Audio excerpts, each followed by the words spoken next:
Darmopadesa sebagai lembaga sosial keagamaan melaksanakan Mahasabha keempat Darmopadesa. Kegiatan itu digelar dalam rangka pemilihan kepengurusan yang baru untuk masa jabatan 5 tahun ke depan. Kegiatan yang dihadiri oleh 500 pedanda Siwo dan Buddha se-Nusantara itu berlangsung di Taman Prakerti Buana, Desa Beng, Kabupaten Gianyar. Ketua Harian Darmopadesa Pusat 2014-2019 Sida Bagus Gede Sidarto Putra mengatakan, Darmo Gosana merupakan majelis Sida Pedanda yang merupakan salah satu organ dari Darmopadesa. Darmopadesa terlahir pada Buddha Wage Merakih tahun Saka 1921, Rabu 28 Juli 1999 oleh 27 semeton Brahmana Wangsa dan semeton Anggapuri.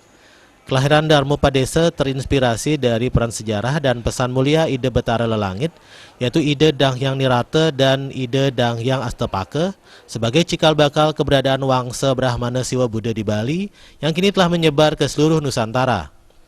Visi yang diemban Darmopadesa sebagai organisasi sosial keagamaan diantaranya adalah meningkatkan kualitas kemanusiaan, mewujudkan kehidupan yang selaras serasi, asuh-asuh, seguluk segilik, selulung sebayan taka, berdasarkan ajaran suci Ide Betara Lelangit, menuju Jagadita dan Moksartam dalam wadah Negara Kesatuan Republik Indonesia yang berbhinneka tunggal ika dengan filosofi Pancasila dan Konstitusi 1945. Mungkin kita akan lebih banyak meningkatkan sumber daya manusia ke dalam. Ya, sebab kalau kita ingin melakukan istilahnya kebaikan di luar, kita harus solid dulu. Ya. Nah, pedanda kan banyak sekali di sini, harus menyamakan visi dan misi beliau. Para ulaka juga bagaimana bertingkah yang baik, melakukan sesuatu sesuai dengan ajaran Betara Langit.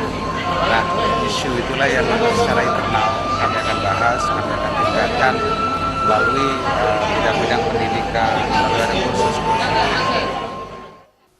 Sementara Yajamana Karya Dang Kerta Upadesa Darmopadesa Pusat, Ide Pedanda Gede Rai Gunung Ketewel mengatakan, persiapan Paruman Agung ini diawali dengan upacara Mejaya-jaya yang diikuti sekitar 500-an pedanda Siwa Buddha lanang istri dari seluruh Nusantara serta 1000-an walaka. Tujuan penyelenggaraan Mahasabha keempat ini adalah menyempurnakan ADART, pertanggungjawaban pengurus dan memilih pengurus pusat. Selain itu, Mahasabha juga membahas program kerja yang mungkin belum terrealisasi untuk lebih ditajamkan lagi, misalnya di bidang pendidikan dan SDM. Darmopadesa adalah lembaga keagamaan dan kebudayaan yang bertujuan mewujudkan persemetonan seketurunan Ide Dang Hyang Nirata dan Ide Betara Lelangit Ide Dang Hyang Astapaka. Pada prosesi ini diselenggarakan Mahasabha. Itu foruman yang terbesar 5 tahunan sekali. Di sana ada beberapa hal yang akan diputuskan supaya ke depan Darmopadesa menjadi lebih baik lagi. Mahasabha keempat ini dibuka secara resmi oleh Dirjan Bimas Hindu, Kementerian Agama RI, dan dihadiri Wakil Gubernur Bali Cokorda Oke Arte Ardana Sukawati, Penglingsir Puri Sebali, lembaga adat, lembaga keagamaan, dan para tokoh masyarakat di Bali. Bayu di Bali TV.